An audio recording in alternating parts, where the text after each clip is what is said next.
béni où l'on verra les adorateurs adorant le Père. Non, Jésus-Christ, ni dans les temples de C'est bon, lancez. Jérusalem.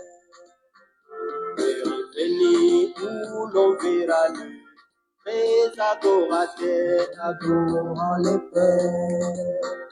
Jésus-Christ, non, Jésus-Christ, ni dans les temples de Jérusalem. Et qui est sur la mort, hérissant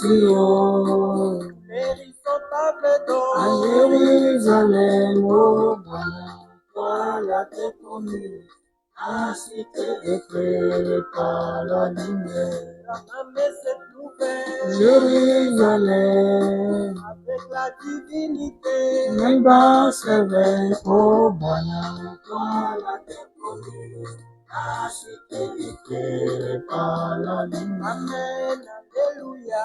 Amen, amen, amen. Amen, amen, amen. Shalom, shalom de partout vous nous suivez. Je crois que nous venions d'être coupés, mais grâce à Dieu, nous avons repris. Nous avons eu un petit souci de connexion, mais la grâce a permis que nous puissions encore une fois de plus être avec vous pour notre émission de cet après-midi, notre émission le troisième sacerdoce, le sacerdoce où Melchisedec lui-même vient établir les souverains sacrificateurs ou encore des sacrificateurs qui sont des rois. Alors, sans plus tarder, nous allons rentrer direct dans notre enseignement. Nous sommes en train de développer depuis un certain moment le mystère du baptême au nom Branham. Pourquoi nous baptisons au nom de Branham? Nous avons dit que pour ceux qui ont suivi nos rubriques des émissions, notamment sur la divinité de William Branham, les caractéristiques de Dieu qui prouvent que Branham est Dieu, nous avons aussi traité le nom nouveau de Jésus. Je crois qu'avec le nom nouveau de Jésus, quelqu'un peut déjà comprendre, ou les gens pouvaient déjà saisir que tout devait être. Les croyants ont des questions. Les questions qui relèvent de la parole de Dieu. Pourquoi? Parce que ces questions-là sont des déclarations de William Branham qu'il a données, qui amènent encore les croyants aujourd'hui à se poser mille et mille questions. Et parmi ces questions qui sont en train de se poser, ils se disent, bon, mais frère Branham a dit que le baptême d'eau au nom de Jésus, c'est le seul forme de baptême. Il n'y a pas d'autre baptême en de cela. Et il y a encore une déclaration, bon, beaucoup de déclarations. Parmi tant d'autres, il y a une qui dit que si vous êtes baptisé autrement qu'au nom de Jésus, c'est un baptême adultère. Un frère, un jour, m'avait donné ça. Il dit, pasteur, comment vous baptisez au nom de Branham alors que tout baptême au nom, en dehors du nom de Jésus est un baptême adultère? Je dis, mais tu n'as pas compris l'écriture. On a dit tout baptême en dehors du nom de Jésus. Mais est-ce que tu es au courant que Jésus a un nom avec un nom nouveau? Et lorsque le nom nouveau est là, le baptême et tout s'est fait en son nom. Voilà pourquoi nous avons parlé du nom nouveau. Alors donc, ces questions-là, ces déclarations de William Branham, notamment sur le baptême, parce que lui, quand il est arrivé, William Branham, il a baptisé au nom de Jésus. Lui-même a été baptisé au nom de Jésus. Alors, pasteur, comment vous voulez changer les choses? Oui, le sacerdoce, une fois changé, nécessaire un changement de loi. Alors, nous allons aider le peuple de Dieu en disant ceci. Il y a un fait réel qu'on ne doit jamais oublier. Ce fait, c'est que le baptême au nom de Jésus-Christ n'est pas la révélation de Frère Branham. Non. Ce n'est pas Frère Branham qui est venu vous révéler le baptême au nom de Jésus. Le baptême au nom de Jésus est la révélation que Dieu donna à Pierre le jour de la Pentecôte. Voilà pourquoi nous avons lu avec vous dans la brochure questions et réponses du 28 juin 1959 au paragraphe 143. Là-bas, William Branham dit que le seul moyen qu'ils avaient de baptiser les gens au nom de Jésus, et ça, c'est selon l'original grec, c'était en amenant les gens à reconnaître que Jésus était Dieu. Donc, les disciples ont fait un travail en ramenant les gens à comprendre que Jésus-Christ était Dieu. Et une fois que Jésus, vous avez cette révélation que Jésus est Dieu, le baptême s'est fait en son nom. Et nous avons lu avec vous dans la brochure « Appelez Jésus sur la scène » où William Branham nous fait comprendre que au temps de la fin, Dieu de nouveau sera un homme comme vous et moi. Et cet homme, nous avons conclu avec vous que ce n'est pas notre oncle ou notre parent du village, mais c'est plutôt William Marion Branham qui est la personne, donc la divine personne de la divinité qui a été promise. Alors si nous avons la divinité, aujourd'hui le baptême doit se faire en son nom. Alors nous allons vous aider, nous allons tous travailler ensemble sur ces détails. Le détail est laquelle? Comment est-ce que Frère Branham lui baptise au nom de Jésus? Et que vous voulez dire qu'on doit baptiser au nom de Branham. Vous voyez pas qu'il y a un mêlé-mêlé? C'est là où nous venons de vous dire, comprenez d'abord ce qu'est le message de Frère Branham. Parce qu'en 64, il a prêché un serment. Reconnaissez votre jour et son message. Donc, chaque jour a un message. Et dans le jour à laquelle nous vivons, nous avons un message. Et le message à nous est totalement différent au message apostolique. En tout cas, ça, nous avons lu ça dernièrement. Et pour ceux qui n'ont pas pu suivre cette rubrique, nous avons lu Shalom du 12 janvier. Shalom du 12 janvier 64, le paragraphe 260. C'est Acte 2, 38. C'est Pierre qui dit, répentez-vous et que chacun de vous soit baptisé au nom de Jésus pour le pardon de vos péchés et vous recevrez le don du Saint-Esprit. Donc c'est pas Frère Branham qui est venu révéler cela. Mais qu'est-ce qui est arrivé? Avant d'arriver, comprenez ceci. Il y a, avant de lire d'abord, permettez, lorsque les apôtres sont allés avec cette doctrine chrétienne, la doctrine apostolique, il est arrivé à un moment donné, au cours des âges, que la doctrine fondamentale du christianisme avait été écartée, c'est-à-dire la doctrine des apôtres. Alors, c'était par Constantin lors du concile de Nicée. Ils ont ajouté des dogmes, la prière au nom de Marie, les je vous salue, tout ça là, les histoires qu'ils ont adoptées dans l'église. Et l'autel établi par les apôtres a été détruit. Voilà pourquoi lorsque l'Élie de Malachie 4 vient, il doit restaurer, c'est-à-dire ramener la foi des enfants vers le Père. Et c'est même ça la promesse de Malachie 4. Donc lorsque lui il vient rétablir. Nous allons arriver pour montrer la différence entre rétablir et établir. Mais notez que ce message du baptême au nom de Jésus fait partie du message apostolique. Et Branham appelle ça la doctrine. La doctrine, c'est ce que Pierre a donné le jour de la Pentecôte. Et lorsqu'il donne cette doctrine, il y a un élément très important qu'on doit comprendre avec vous avant de revenir dans Shalom du 12 janvier. Écoutez ça. Dans la brochure, les 5 identifications précises de la véritable Église du Dieu vivant, je suis au paragraphe 149, version de la Voix de Dieu. William Branham dit ceci. Là, c'est Dieu qui est le médecin. Il est le médecin de l'âme. Il est le médecin du salut. Il a instruit un homme dans sa propre théologie, Pierre. Un homme illettré qui ne savait même pas lire son nom quand il l'avait sous ses yeux. Mais il lui a donné le Saint-Esprit et lui a donné le crayon avec lequel rédiger la doctrine. Alors, le jour de la Pentecôte, il a rédigé l'ordonnance. Donc, le docteur Pierre a été instruit par le docteur de l'âme, qui est Dieu lui-même, le glorieux Saint-Esprit, en lui disant, tu vas rédiger la doctrine. Tu vas rédiger l'ordonnance. Mais chose est curieuse, la doctrine que Pierre va rédiger, on ne lui donne pas un stylo pour le faire, mais on lui donne un crayon. Or, le crayon est fait pour être effacé par une gomme. Ah, Branham, c'est un enseignant vraiment. Écoutez, voyons ce qu'il a écrit. Docteur Simon Pierre, voyons quelle est ton ordonnance pour recevoir le salut. Voyons dans quel but elle a été rédigée. Après avoir entendu ces discours, Branham promenait la Bible, acte 2. Ils eurent le cœur vivement touché. Écoutez l'ordonnance de Pierre. Ils dirent aux Pierre et aux autres apôtres, hommes frères, que ferons-nous? Branham dit, attention, c'est toi qui as les clés. Pierre dit, répentez-vous et que chacun de vous soit baptisé au nom de Jésus-Christ pour le pardon de vos péchés, et vous recevrez le don du Saint-Esprit, car la promesse est pour vous, pour vos enfants et pour ceux qui sont au loin, en aussi grand nombre que le Seigneur Dieu les appellera. Voilà l'ordonnance de Pierre.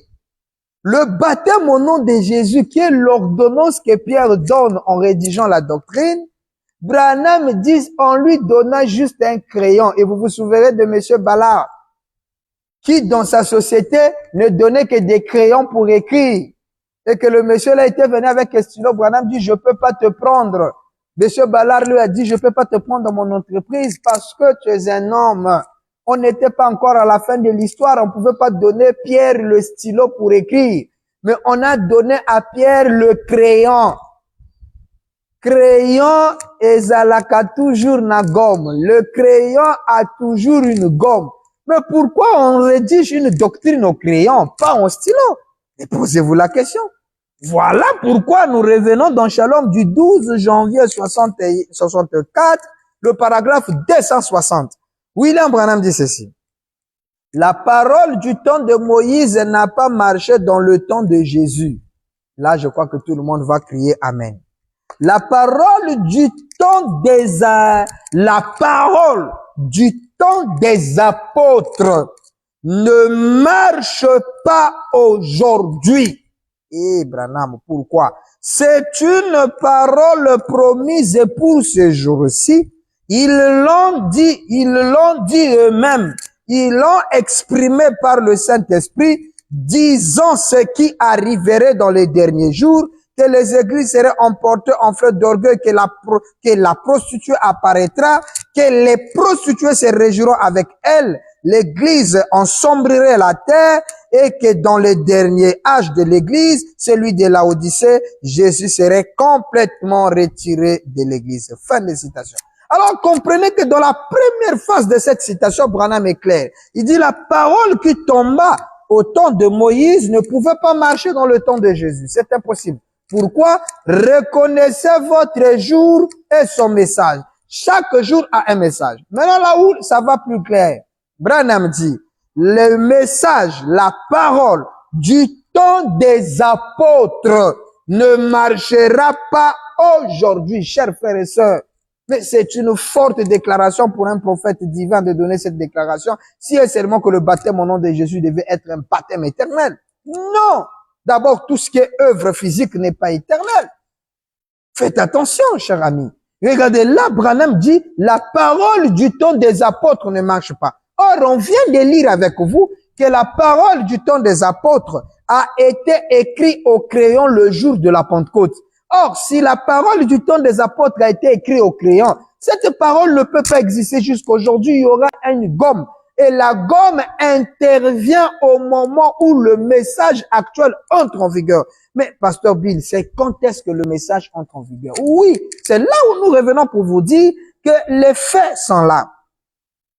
Élie devait rétablir toutes choses. Voilà pourquoi dans Matthieu 17, le 10 à 11e verset, il est dit ceci.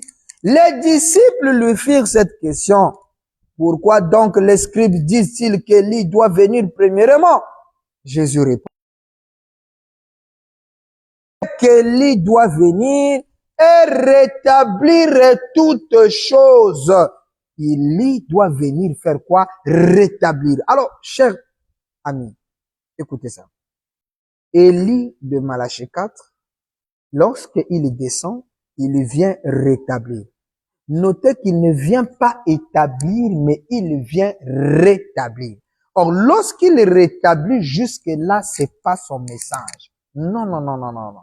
C'est pas son message. Jusque-là, il est encore en train de préparer l'église. Pourquoi nous avons lu avec vous dans le fondament fondamental pour la foi, où William Branham nous a dit que Jésus était l'exemple de ce qui concerne la divinité. Nous avons lu ça avec vous. Donc, pour comprendre la divinité, il fallait pour nous d'abord que les peuples puissent comprendre Jésus. Il fallait que Frère Branham rétablisse toutes choses pour que les peuples puissent comprendre lorsqu'il viendra établir la vraie chose. Écoutez ça. C'est pourquoi lorsque Élie arrive, il vient faire quoi? Il vient rétablir d'abord. Lorsqu'il est rétabli, et qu'est-ce qu'il doit faire? William Branham va donner une déclaration. Paragraphe 166, version de la voix de Dieu. Or, il a annoncé qu'il le ferait dans les derniers jours. Et il a promis de nous envoyer un message et que celui-ci aura la même identification qu'avait Élie, Élisée et Jean-Baptiste. Et que ce message ramènerait le cœur de gens, non à la dénomination, mais au Père apostolique. Du commencement à la parole, combien de choses ont été confirmées? Il est dit lors de la proclamation du dernier ange, Apocalypse 10, au jour du 7e ange, ces mystères qui ont été, pourquoi les méthodistes, les baptistes, les églises de Christ, les témoins de Jéhovah, pourquoi tous agissent ainsi? Ces mystères seront révélés dans les derniers jours, quand le 7 ange, le message du 7e ange, pas quand il commencera à prêcher, non. Quand il commencera à proclamer son message, voyez-vous, pas les années de préparation, mais quand il commencera à préparer le message. Donc, il y a un message, un temps de préparation où le messager est en train de préparer l'église à quelque chose de nouveau, c'est-à-dire le message de Branham, le message du 7e ange. Ça ne peut pas être le message apostolique parce que lui-même vient de nous dire que le message du temps des apôtres ne marche pas aujourd'hui parce que c'était pour un âge, un temps donné. Et tout ça, c'est ce qu'on appelle l'ère chrétienne ou la dispensation chrétienne.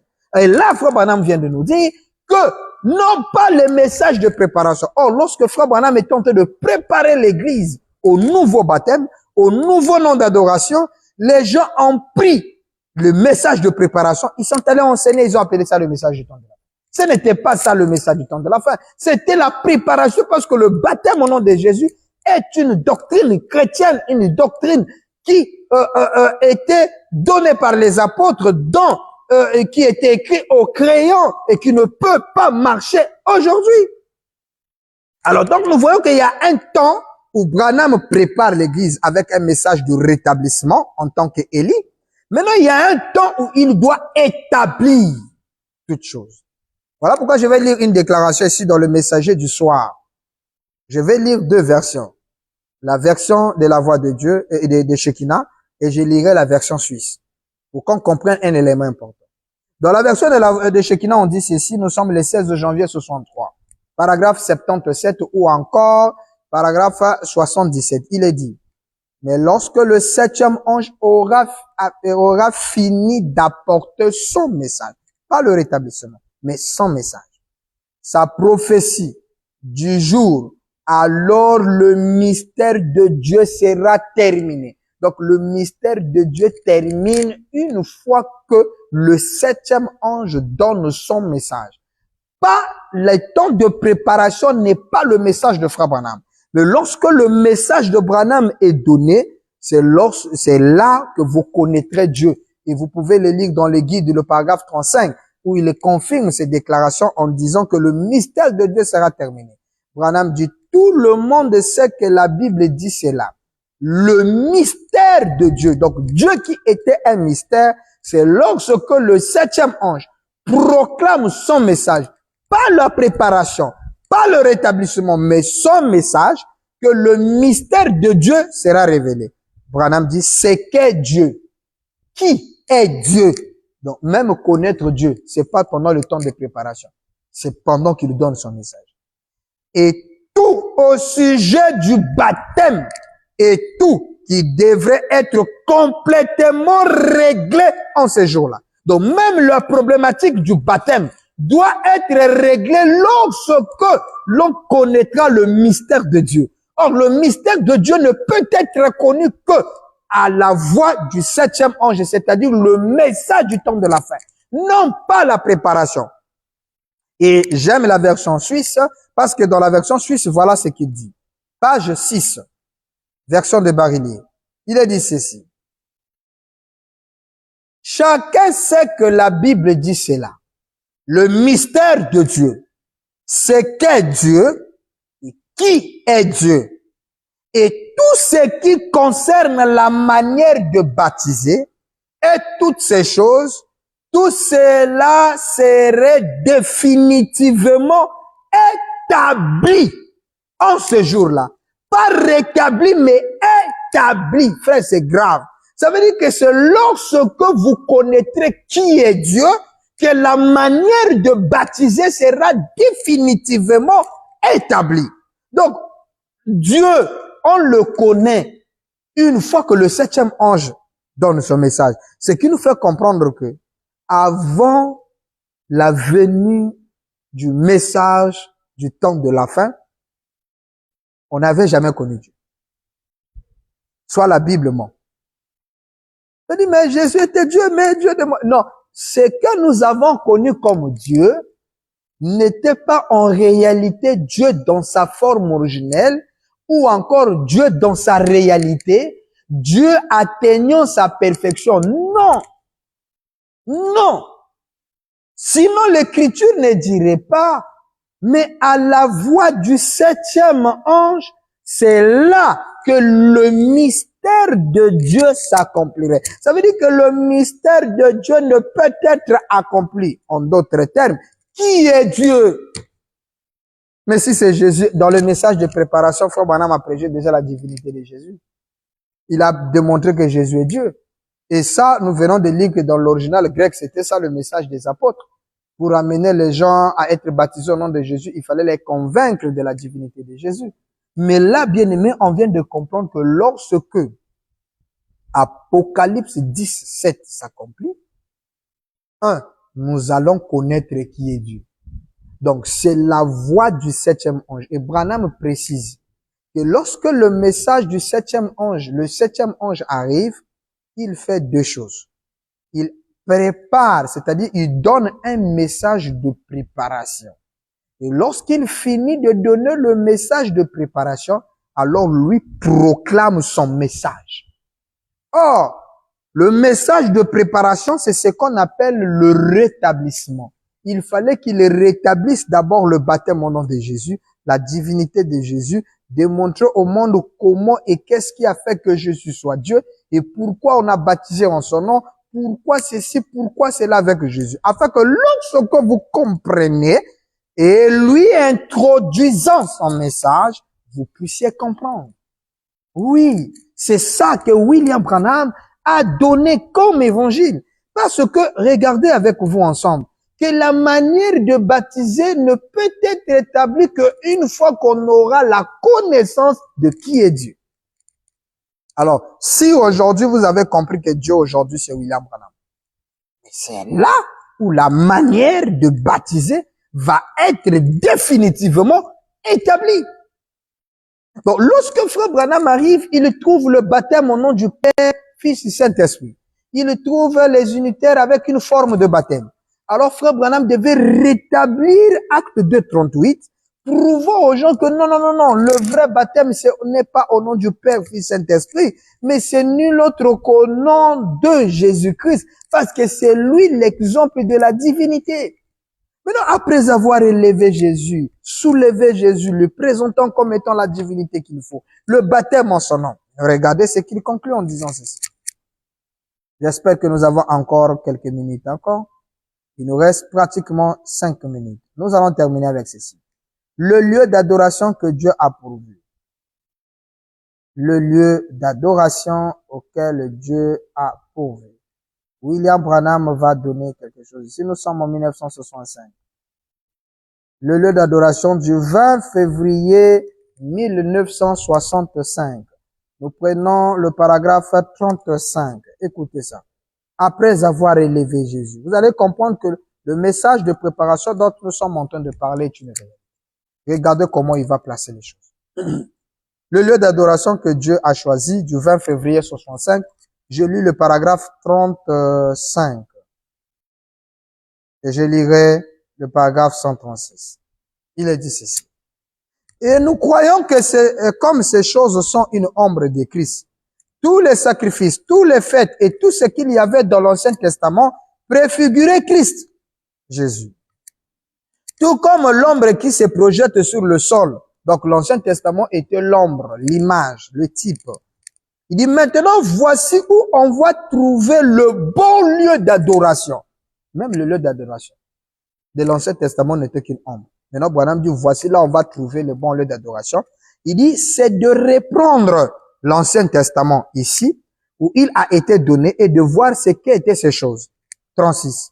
Maintenant, quand une ombre est projetée sur le sol, on peut dire si c'est un homme ou une femme, une bête ou quoi que ce soit, parce que ça fait une ombre sur le sol.